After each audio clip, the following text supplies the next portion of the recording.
নমস্কাৰ মোৰ এই মিনি ব্লগলৈ আপোনালোকক স্বাগতম জনাইছো যাক আপোনালোকে চিনি পাই আছিল যে পল এণ্ড গীতাচিছ ব্লগ বুলি কিন্তু এতিয়া মই নতুনকৈ নাম দিলো যে ৰিচান এণ্ড গীতাচিছ ব্লগ আৰু কিয় ৰিচান এণ্ড গীতাচিছ ব্লগ কৰিলো সেই সকলোখিনি কথা মই আগৰ ভিডিঅ'ত জনাই থোৱা আছে গতিকে যিসকলে চাইছে নিশ্চয় গম পাইছে নোচোৱাসকলে প্লিজ ভিডিঅ'টো চাই ল'ব তেতিয়া সকলোখিনি গম পাব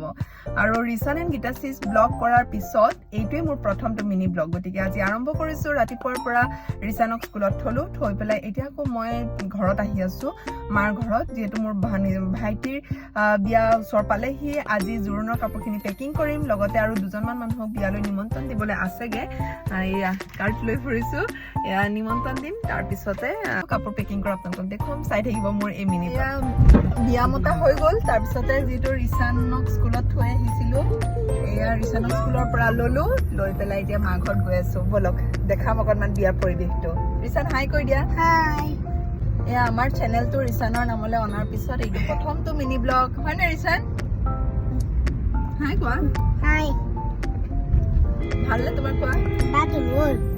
তোমাৰ ভাল কি খবৰ কৈ দিয়া আকৌ মোৰ ভাল কোৱা ভাল আপোনালোকৰ ভালনে আপোনাৰ ভালনে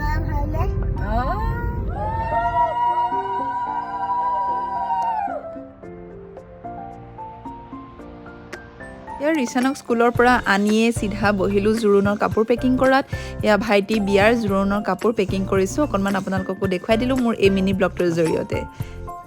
কাপোৰ জপা হৈ গ'ল তাৰপিছতে এয়া ৰিচানক আনিলোঁ অকণমান চুলি কাটিবলৈ আৰু যিহেতু বিয়া ওচৰ পালেহি আজি নাকাটিলে ৰিচানৰ চুলি কটা আৰু বাৰ নিমিলে মানে তাক বাৰ মিলাই থাকোঁতেই তাৰ চুলি দীঘলে হৈ যায়গৈ ফাইনেলি আজি সি চুলিখিনি কাটিলে বিয়া বুলি এয়া তাৰপিছতে কেনেকুৱা লাগিছে দেখুৱাম আৰু আজি মিনি ব্লগটো ইমানতে সামৰণি মাৰিছোঁ আজি ফাৰ্ষ্ট মিনি ব্লগটো চাই কেনেকুৱা পালে কমেণ্ট কৰি জনাব ঠিক আছে তেতিয়াহ'লে আজিলৈ বাই বাই